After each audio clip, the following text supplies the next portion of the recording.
কেউ বিশ্বাস করবে? এইটা হচ্ছে গঙ্গা, একদম গঙ্গা মা এখান দিয়েই বয়েছে উত্তরকাশী আর কিছুটা দূরে, তারপর গঙ্গোত্রী। মানে আমরা উত্তরকাশী যাচ্ছি কিছুক্ষণের মধ্যে। উত্তরকাশী এই পথ দিয়ে যেতে হবে, এই দিক দিয়ে যেতে হবে, ওই যে ওই দিক দিয়ে যেতে হবে। এই পথ দিয়ে উত্তরকাশী যাব। আমরা 10-15 কিলোমিটার দূরে রয়েছি। তো উত্তরকাশী থেকে আমরা যাব হচ্ছে মুসৌরি। গঙ্গোত্রী যাব না। গঙ্গোত্রী উত্তরকাশী থেকে 300 কিলোমিটার দূর। উত্তরকাশী গঙ্গোত্রী রোড একটাই রোড, যেটা কিনা গঙ্গোত্রী যাওয়া যায়। তো আমরা গঙ্গোত্রী যাব না, আমরা ওখান থেকে মুসৌরি যাব। কেমন? তো এখন আমার বলার, উত্তরকাশী থেকে গঙ্গোত্রী 300 কিলোমিটার, আর আমরা রয়েছি উত্তরকাশী থেকে 12-14 কিলোমিটার দূরে। কেমন?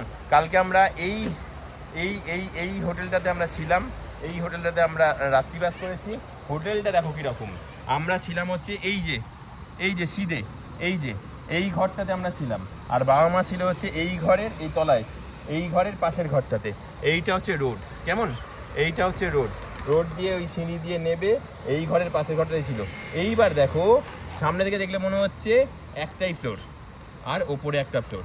এটা হচ্ছে যারা হোটেল মালিক তারা থাকে, একটাই ফ্লোর। কিন্তু দেখো এখান থেকে দেখো এই একটা ফ্লোর, তলায় একটা ফ্লোর। কেমন? তাহলে টোটাল কতগুলো ফ্লোর হলো? 1, 2, 3, 4টে ফ্লোর, জার্মান শেফার্ড। তো ওই 4টে ফ্লোর নিয়ে কিন্তু হোটেলটা, আর ওপাশে হচ্ছে খাওয়া দাওয়ার বন্দোবস্ত রয়েছে।